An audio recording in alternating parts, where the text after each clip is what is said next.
Yo, what's good? What's happening, man? Writer's Block Boxing, man. What's good? Here to talk this boxing with y'all for a minute. You heard? Listen, man.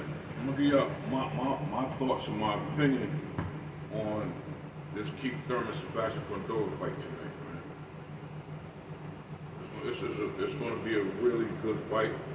It's a tough fight for both parties involved. And shout out to PBC. I gotta big up PBC for putting on this card. It's a good card tonight. But my main focus right now is talking to y'all about Keith Thurman, Sebastian fundora. I'm gonna give y'all a different perspective to look at this fight. Consider, we all know that Keith Thurman has been out of the ring. He's been inconsistent. He has not been active.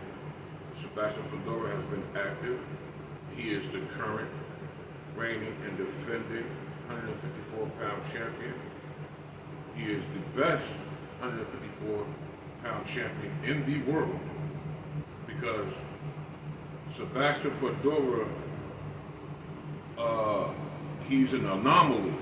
He's an anomaly in the sport because he's 6'6".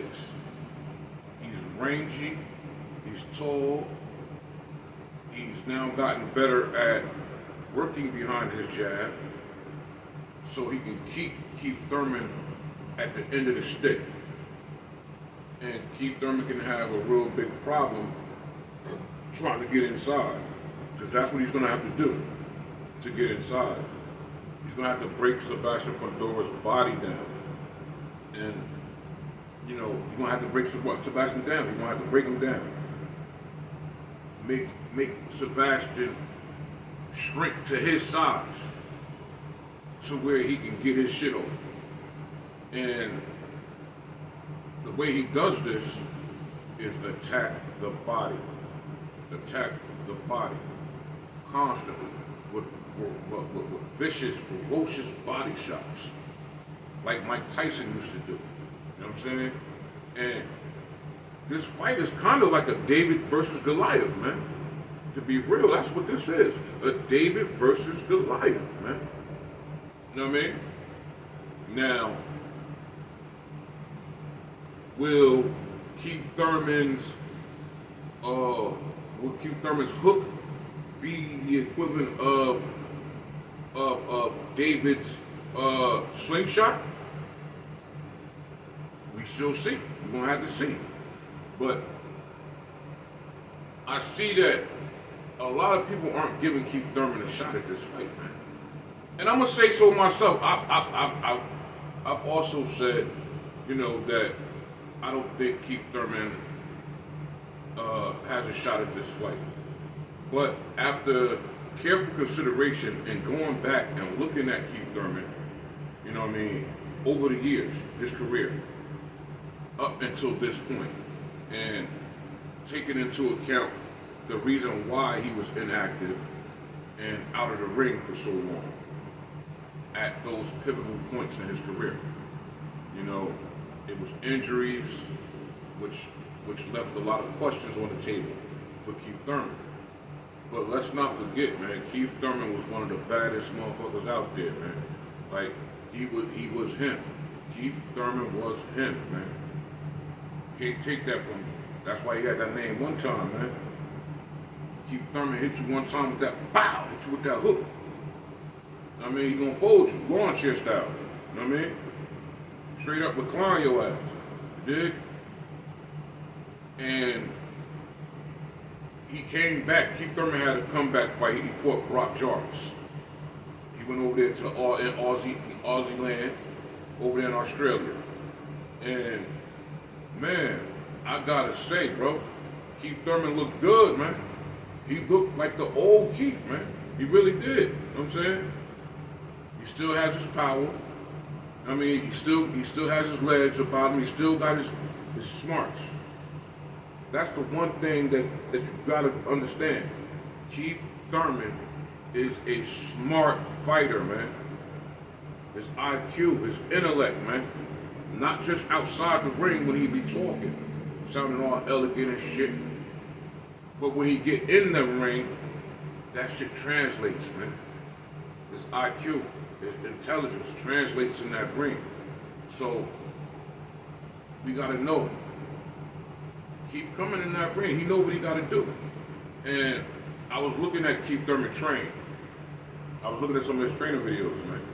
And I see there's a punch that Keith Thurman has been working on.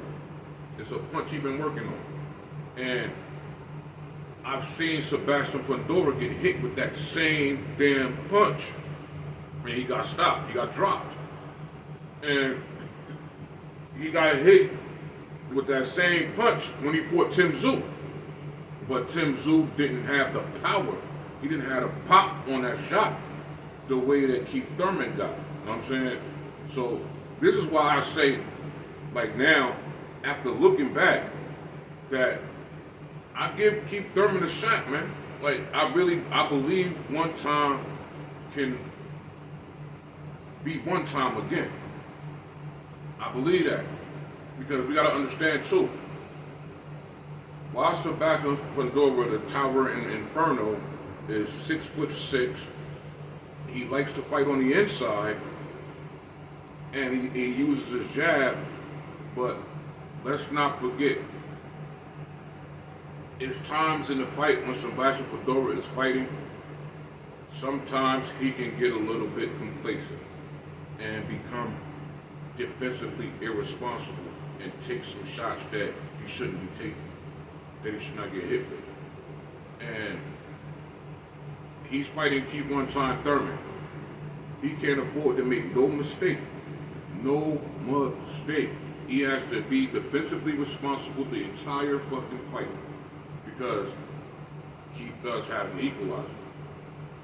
You know what I mean? And if Keith catches Sebastian fundora with that overhead, because that's the punch he's been working on, if he catch fundora with that overhead, when he come down on him, and that shit, because Sebastian's so tall and Keith is so small, so when he come down, Sebastian's chin is right there. It's right fucking there. So if Keith can catch him clean, there's a real live possibility he could stop him, man. A real possibility that Keith one-time Thurman could stop Sebastian fundora. You know, right now, I'm not predicting a winner because, man, it's hard. It's a hard fight. It's a hard one to call. But if I was a betting man, I would lean more towards Sebastian fundora because he's been active. He doesn't have ring rust, and he's younger. You know what I'm saying? And he hasn't been plagued with all the injuries that Keith Thurman has been plagued with through his career. So, if I was betting, I would go with Sebastian fundora. I would lean more towards his way. But considering who he's fighting and my knowledge of Keith one-time Thurman and his fighting style, and watching him his whole career, you can't count him out. So I would give it 70-30, 60-40. You know what I mean? 60-40 Sebastian fundora, Keith Thurman 40. 70-30 Sebastian fundora, Keith Thurman. You know what I mean? Hey man, that's all I got, man. I appreciate y'all, you know, rocking with your boy. I appreciate everything in the love. I mean, do me a favor, hit the like button, subscribe to the channel, get your boy in the algorithm. You know, we small, but I'm working. We working over here, man. We working. I'm gonna get better at putting the content out and editing and all that. But for my 58 that's rocking with me, I appreciate y'all, man. We family, man. Y'all rocking with your boy starting from the ground up, you dig? So when we grow, we in this shit together, man. I'm I'm doing this for y'all. I'm doing it for me. You know what I mean? Writer's block, man. We out here. Peace.